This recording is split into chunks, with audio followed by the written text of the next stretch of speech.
مصطفیٰ کمال نے کہا ہے کہ موجودہ نظام عوام کو بددل کر رہا ہے۔ پاکستان چلانے کا واحد طریقہ انتظامی یونٹس کا قیام ہے۔ 27ویں ترمیم میں نئے صوبوں کی مخالفت پر پیپلز پارٹی پر واضح کیا تھا کہ جہاں سے بھی نئے صوبوں کی آواز اٹھے گی اس کی حمایت کریں گے۔ محسن نقوی کے بیان کی ISPR نے بھی تائید کی۔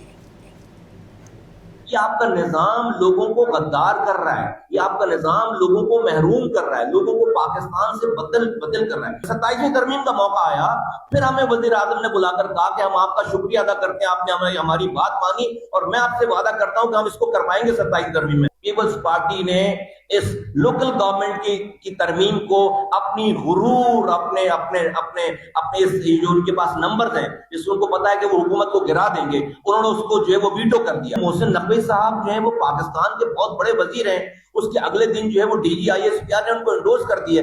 ہم کیا کر رہے ہیں؟ ہم تائید کر رہے ہیں۔ ہم کیا کر رہے ہیں؟ ہم اگر ہمارے پاس اتنی پاور ہوتی ہے آئینی ترمیم موو کرنے کی تو ہم اپنی لوکل گورنمنٹ کی آئینی ترمیم موو نہیں ایکسیپٹ نہیں کروا لیتے۔